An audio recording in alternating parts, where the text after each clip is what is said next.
Caro amigo do Instituto Plínio Corrêa de Oliveira, hoje é dia 31 de dezembro de 2019 e este será, muito provavelmente, o último programa do ano.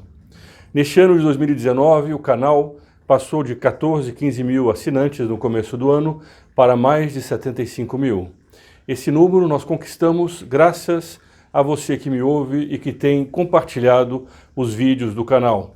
Nós daqui a pouco voltaremos ao estúdio, nós quisemos fazer essa gravação diante aqui do presépio, onde ocorreu um fato central na história da humanidade, que foi o nascimento de nosso Senhor Jesus Cristo. Nós ainda estamos na oitava do Natal, sentindo e recebendo as bênçãos, as graças que advêm desse fato que dividiu a história em antes e depois de Cristo. Saindo daqui, nós voltaremos ao estúdio, onde mostraremos e faremos uma pequena retrospectiva deste ano. Nós gostaríamos muito que você ajudasse a divulgar esse canal entre seus amigos para que nós possamos chegar o mais cedo possível aos 100 mil inscritos.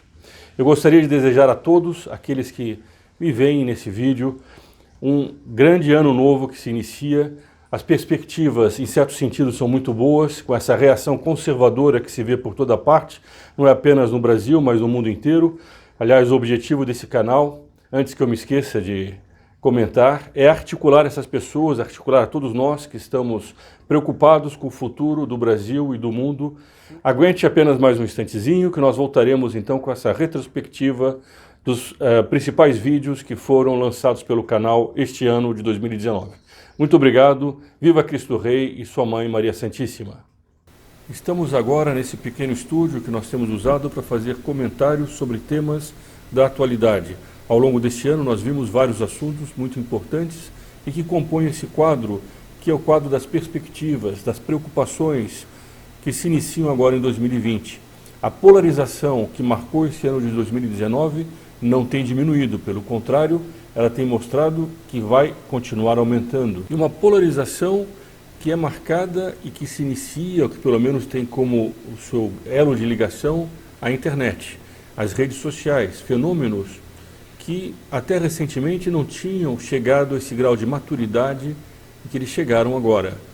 Nunca, talvez, se tenha visto a internet ser tão difundida e tão claramente estar na base dessas mobilizações de grande vulto, de grande porte, manifestações multitudinárias que têm ocorrido de Hong Kong ao Chile, passando pela África, pela Europa, por vários países, mesmo os Estados Unidos, em toda a América. Nós temos visto que isso é um fenômeno que não vai desaparecer, pelo contrário, marca uma nova era histórica. Um dos vídeos desse ano, inclusive, foi sobre o fim da modernidade. Aquele sistema nascido da Revolução Francesa e que marcou o mundo inteiro, chegou ao seu paroxismo. E com ele chegou ao seu fim também o laicismo.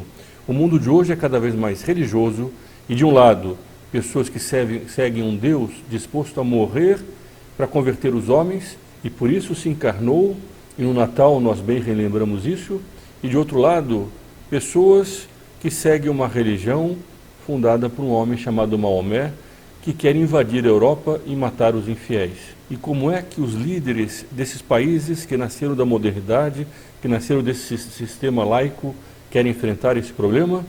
Fingindo que ele não existe. E não é sério um analista político querer enfrentar o problema abstraindo da questão religiosa. Em 2020, essa situação só tende a se agravar. Se nós queremos saber e entender o que está ocorrendo, é preciso estudar de forma séria os fundamentos do problema. E esse é um fundamento religioso. Ele não é um fundamento político, ele não é um fundamento econômico. Ele é, sobretudo e acima de tudo, um fundamento religioso.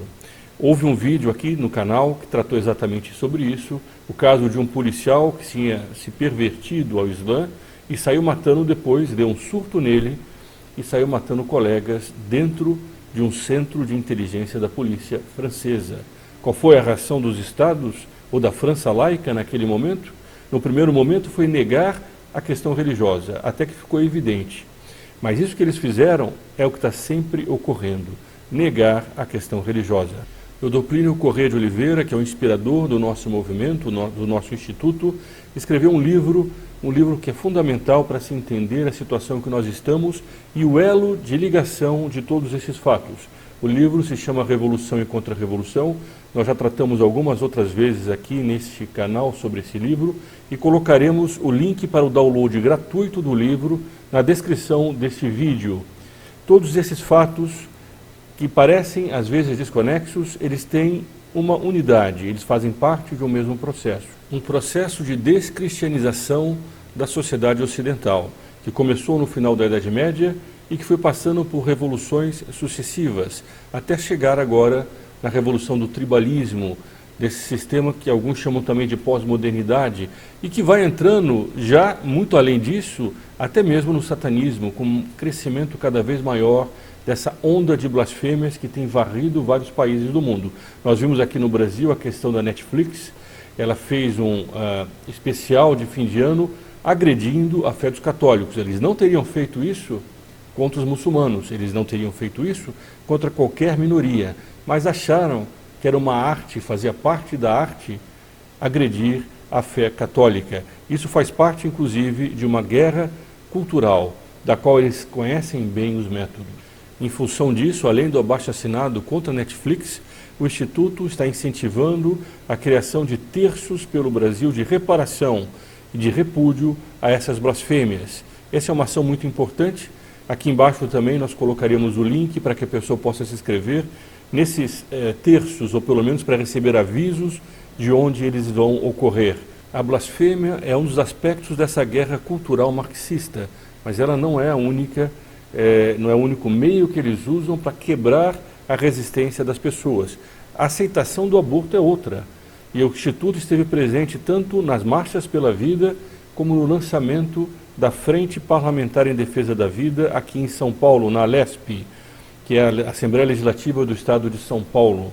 A vida inocente deve ser defendida, sobretudo, por um princípio religioso. Isso é o mais importante e é aquilo que eles mais detestam que seja feito. Os defensores do aborto conseguiram uma grande vitória quando afastaram o argumento religioso. O que nós fazemos é sempre relembrar que, acima de ser contra a lei, acima disso, o aborto é um pecado que ofende a Deus. Se nós não tivermos uma posição de fundo religiosa, nós não teremos condições de frear o assassinato da vida inocente, porque a lei pode ser mudada, enquanto que um pecado continua sendo um pecado, ainda que os homens desobedeçam à vontade de Deus.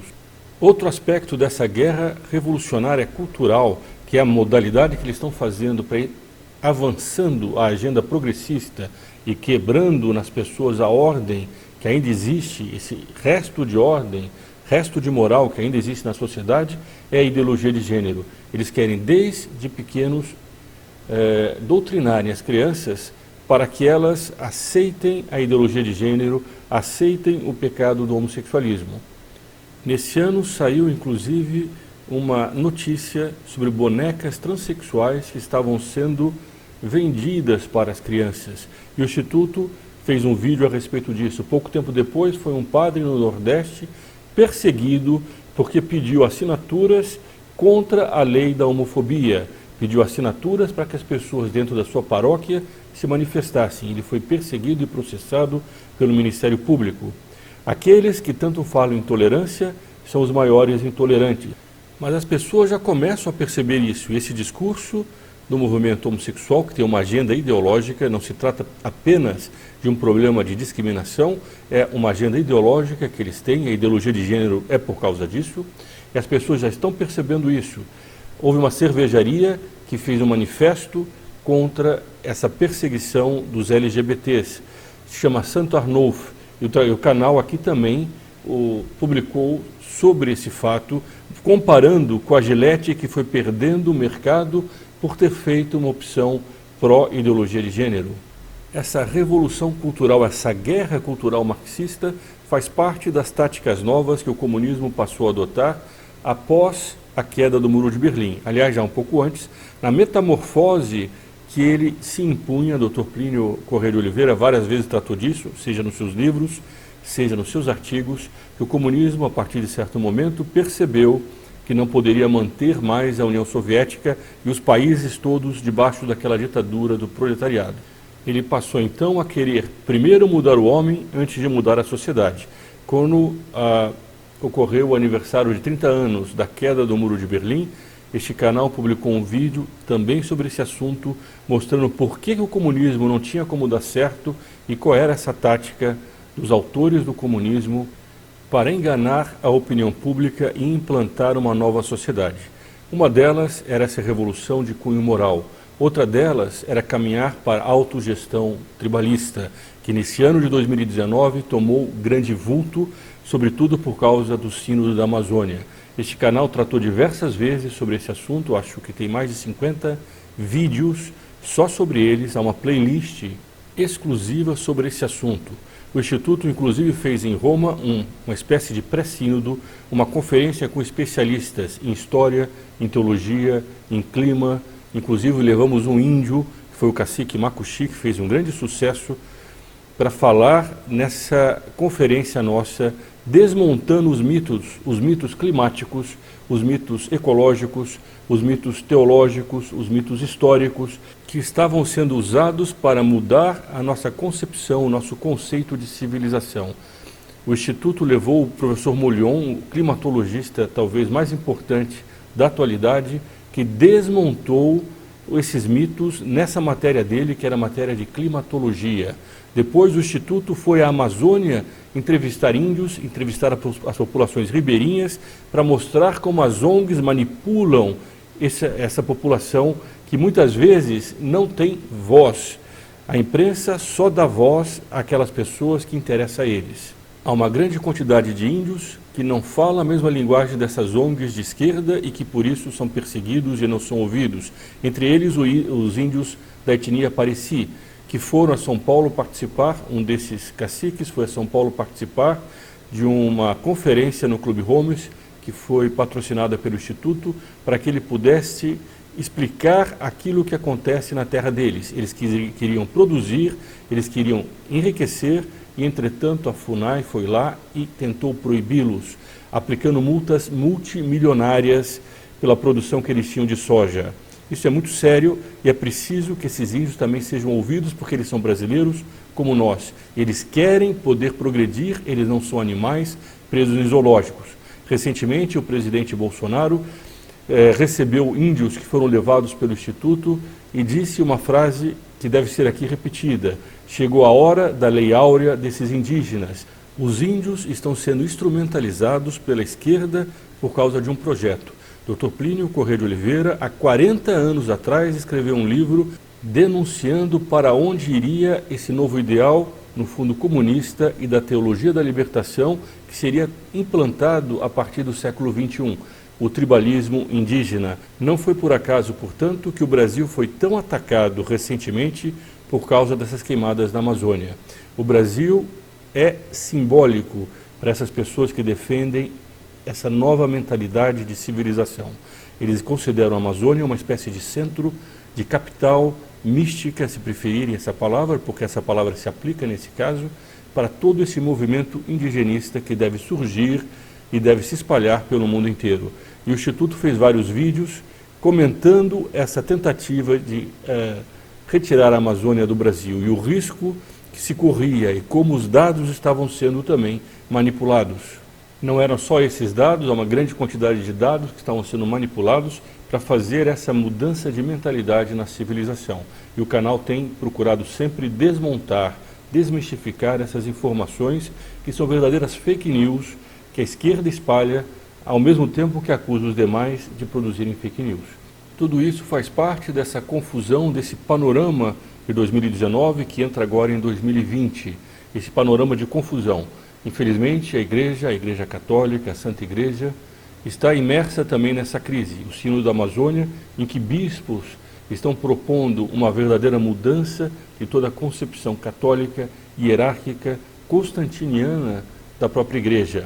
No mesmo momento em que na opinião pública do mundo há uma reação conservadora, sadia, antirrelativista, que busca novamente princípios absolutos, que começa a combater o erro, ou está disposta pelo menos ao combate, o que não significa que todos os movimentos que aparentam ser reação, de fato sejam reações sadias, mas há na opinião pública uma grande reação sadia. Ao mesmo tempo que isso ocorre, entra agora bispos da Igreja querendo quebrar essa resistência a esse processo revolucionário. Mais do que isso, chegaram a fazer uma cerimônia de entronização de um ídolo dentro de igrejas católicas durante o Sínodo da Amazônia. O canal tratou disso diversas vezes, alertando a opinião pública, e ao final do Sínodo publicamos vários vídeos comentando aspectos e fazendo um balanço final de todo o documento. Inclusive, o príncipe Dom Bertrand de Orleans e Bragança, destacado sócio-diretor do Instituto Plínio Corrêa de Oliveira, faz também uma análise do Sínodo. Além disso, o especialista na matéria, o Sr. Ureta, José Antônio Ureta, faz um vídeo explicando aos católicos qual é a posição deles em função da infalibilidade papal, como é que fica o direito deles de resistir a essas mudanças que inovam na doutrina católica. Isso não ocorre apenas em Roma, tem ocorrido por toda parte. Aqui em São Paulo, inclusive, alguns rapazes foram à Catedral de São Paulo rezar o terço com placas de Santo Atanásio, num ato interreligioso em defesa do Sínodo, e foram praticamente colocados para fora. Esse é muito provavelmente o aspecto pior do que houve em 2019, que só tende a se agravar mais em 2020. É um aspecto de uma confusão religiosa dentro da Santa Igreja. O canal também publicou vídeos de católicos pelo Brasil inteiro pedindo para que seja retirado do altar o PT, o que significa afastar a esquerda católica, que de católica não tem nada, afastá-la da Igreja de Nosso Senhor Jesus Cristo.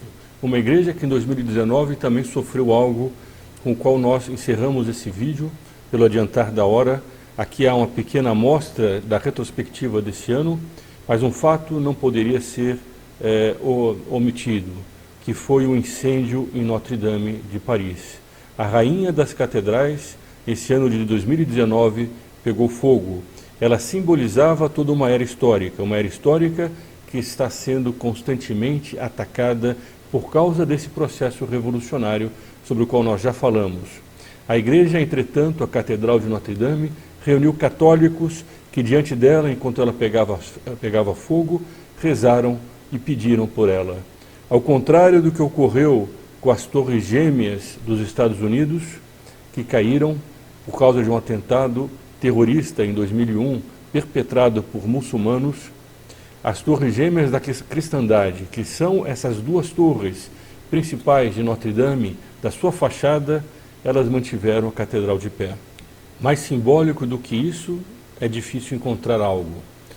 E é por isso que querem também desfigurar a Catedral de Notre-Dame. Nos projetos de restauração, alguns estão propondo uma catedral modernizada, diferente daquela que é a gótica medieval. Essa catedral que, no fundo, lembrava aos homens que existe um Deus transcendente a quem nós devemos servir. Mas essa catedral, preservada das chamas, ao mesmo tempo é uma esperança, é uma confiança para esse ano de 2020, que se inicia a partir de amanhã. Esse pequeno resumo dos vídeos do Instituto, espero que possa fazer bem a você que me ouve. Ele oferece uma visão de conjunto dos fatos de 2019. Se você gostou desse vídeo, compartilhe entre seus amigos, deixe os seus comentários, assine o canal para receber as nossas próximas publicações. E considere ajudar a manter essas atividades. Nós colocaremos na descrição desse vídeo e aqui em cima o YouTube deve colocar um link também para que a pessoa possa conhecer os benefícios que cada um tem ao ajudar o Instituto a manter essas atividades, como essas que foram aqui mostradas, que tratam-se de um resumo do que foi feito nesse ano. Viva Cristo Rei e Sua Mãe Maria Santíssima!